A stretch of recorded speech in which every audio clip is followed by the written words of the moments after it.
Good day all. Hope you're well. Welcome back. We've got War 2 against Legio Frata, roughly the Ironclad Legion. Let's see if we've got it, what it takes to take them down.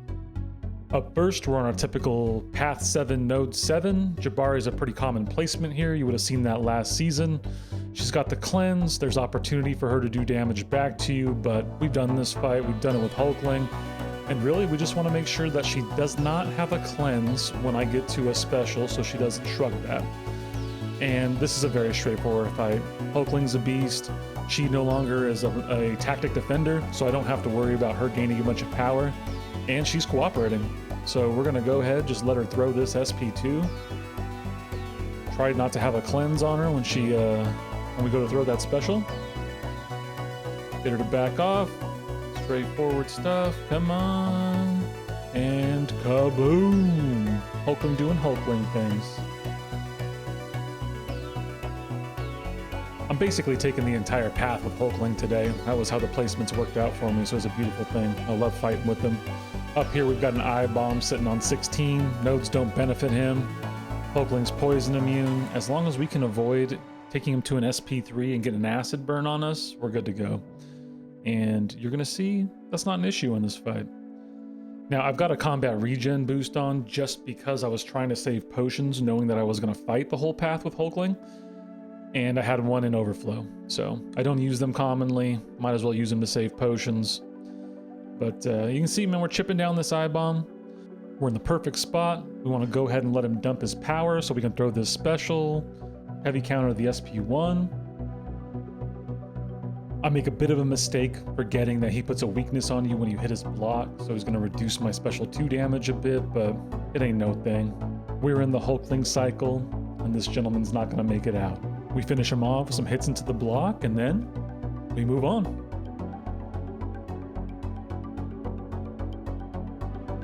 Getting into section 2, we got this Void sitting on 25. Nodes don't really help him. There will be some damage reduction. We're going to go ahead and just start off with a parry heavy, try to get him back into the damage cycle. Here I am deciding if I want to put boosts on or not, but you know, I was going to put a power start on later. I'm not worried about this Void. I just need to play around his debuffs, and so that's going to be the plan. Low and slow, let's cook this turkey. Get the protection off of him, get the intimidate. And the goal is just, again, to play around his debuffs. We want to make sure that we don't get to 10 hits on the combo meter until one's going to trigger, and boom. Works perfectly the first time. We're working our way into our damage cycle. Things are looking beautiful. Void gives us the SP2, and now we're ready to set up, but I miss a parry, and he pushes me to the SP3. But it's all right. Nothing's lost. We took some hits, a little bit of damage, a potion or two, but we continue on. We take his protection back down, throw the SP3, which hits fairly hard anyway. Hulkling's a monster. And we're just going to work on chipping away. Now you can see we got a debuff up. I want to get that off me, so I go ahead and throw the Unstoppable, knowing I'm going to have to go through another cycle. And we're just beating him down, keeping the debuffs off of us, moving along. He gets friendly there, gives us the SP1. We're getting ready to close this thing out. Let's back him off, and he's close enough that we're not even going to sit and mess with going through the block. We're just going to throw the SP2 and end it. And down he goes.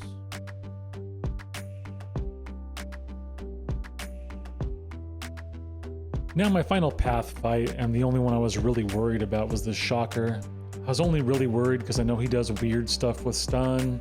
He's got weird limber mechanics. I know he goes unblockable. I go ahead and throw the White Max pre-fight on him, get my Hulkling potioned up, and get ready to go in and try to beat this guy down. Now, I've never really had issues fighting Shocker. He just makes me a little nervous, especially in war, right? I'm trying to do my best not to die. At this point in time, the war was still fairly tight, so we were, trying to make sure that we go in for the victory. I'm going to go ahead and start throwing my extra boosts on. In this case, I'm going to go with a Power Start 1. I want to make sure I give myself the best opportunity to get to that SP2, and we'll just see how this bad boy goes.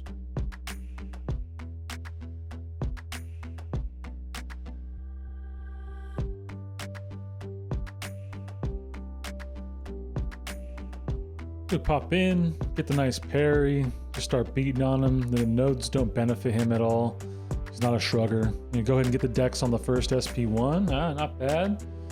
And yeah, now I'm just trying to set up. I launch into hitting the block. I take the SP1 because why not? But you're going to see how little that matters because Hulkling legitimately does not care. There it is. I don't know how many seconds that fight was, but it wasn't very many. Hulkling rolls. Shocker. Not a big deal. Don't know why I was so worked up.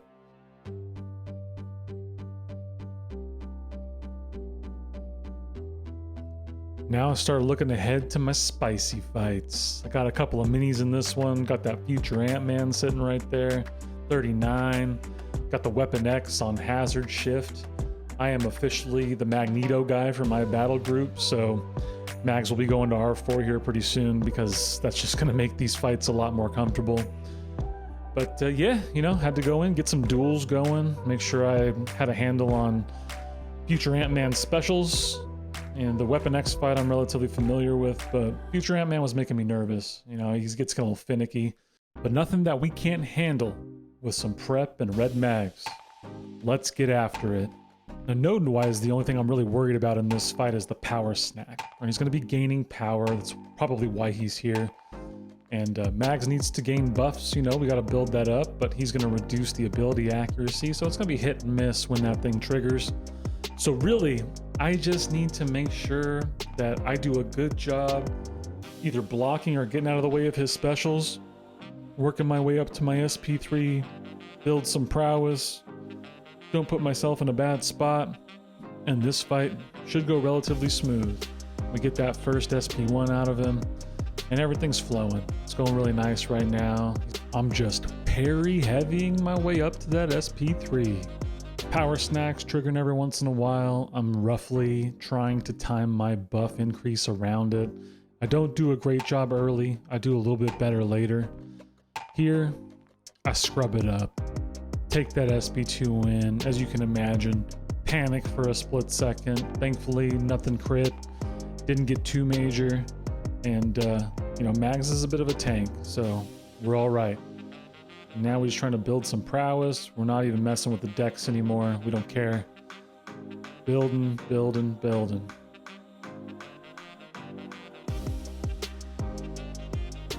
So the damage is pretty solid, and the benefit to future Ant-Man Sig, he's going to kill those debuffs quick, which means he's going to get killed quick.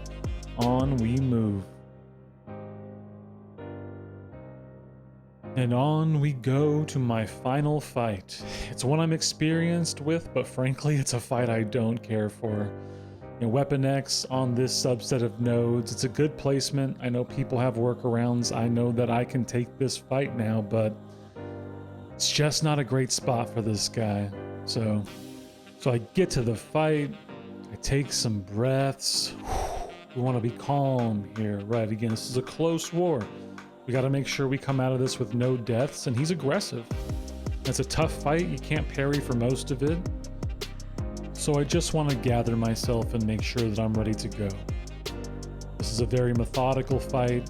There's intent to what we're doing. You know, this isn't like a Hulkling fight from earlier. We need to make sure that we're pushing Weapon X back and getting our spacing. And right off the bat, he cooperates. He's backing up. He's blocking, thank God. We're just going to keep pushing him back and give ourselves the entire map to make sure when he goes aggressive that we've got space to back up.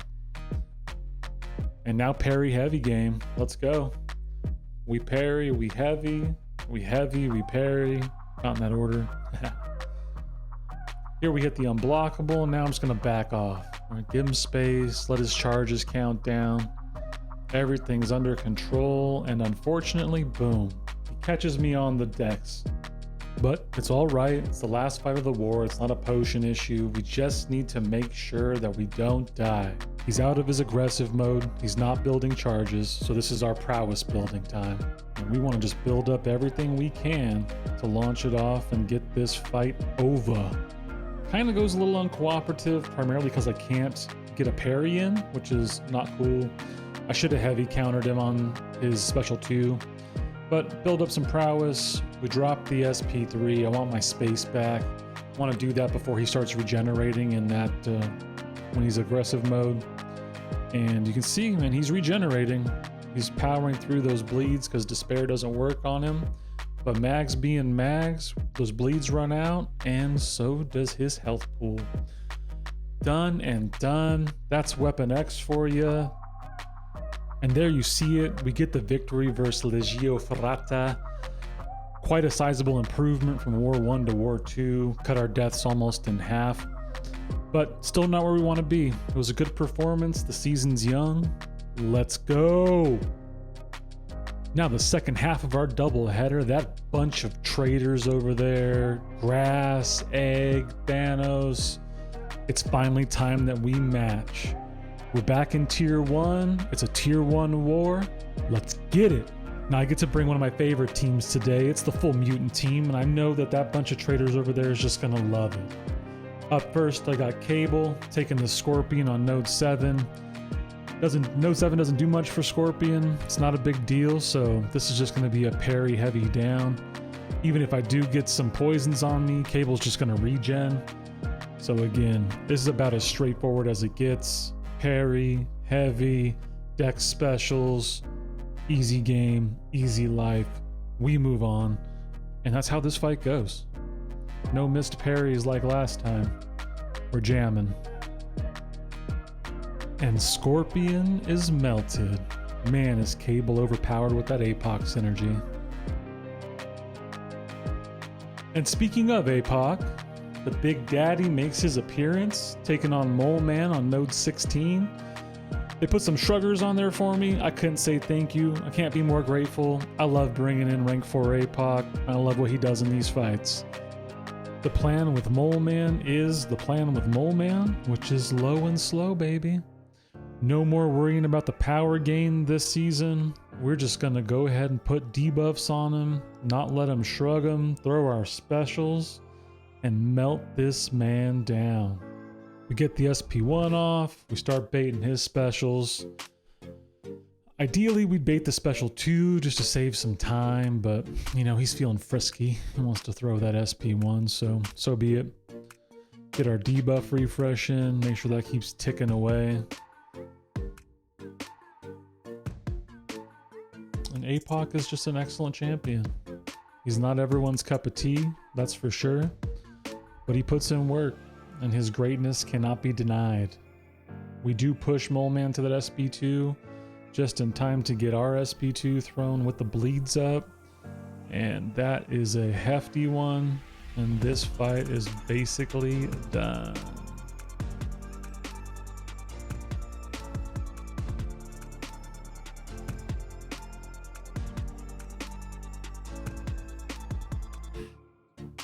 Moving on to Quicksilver on 25.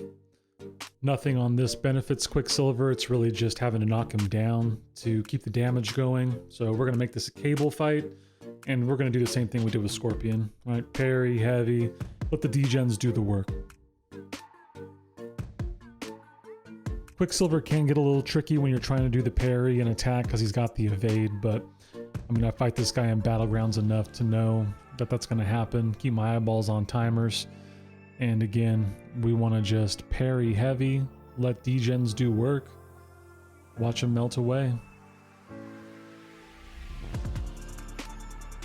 Barry catches me in the middle of my heavy. I was not doing a great job watching timers, but you can see on the other side that heavy quickly refreshed that damage reduction so we can keep the damage going. So, you know, you win the timing on one side, you lose the timing on another.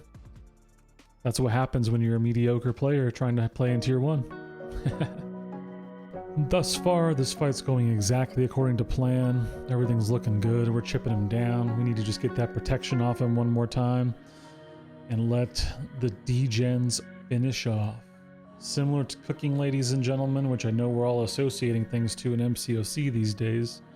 You gotta let the pan do the work. Now, he caught me with that unblockable special one, but it doesn't matter. It's over.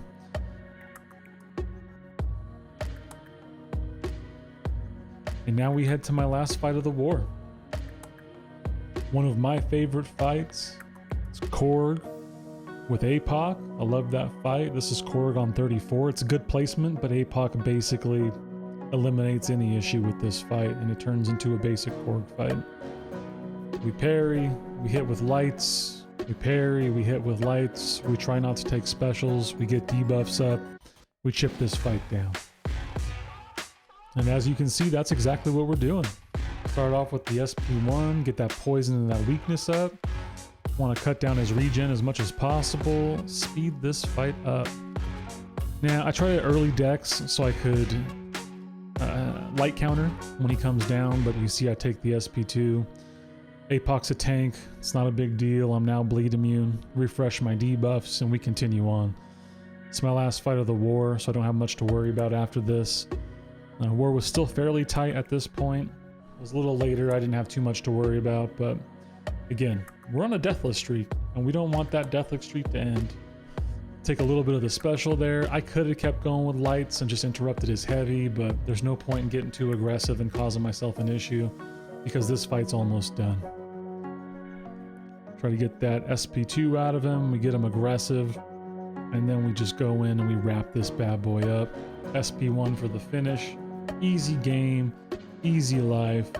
Big Daddy APOC showing us all how it's done. And there you have it. We continue the upswing. One less death than War 2, cutting it down to 19. Each of the battle groups were fairly well spread out. Our battle group had been struggling until this war. We had a good performance.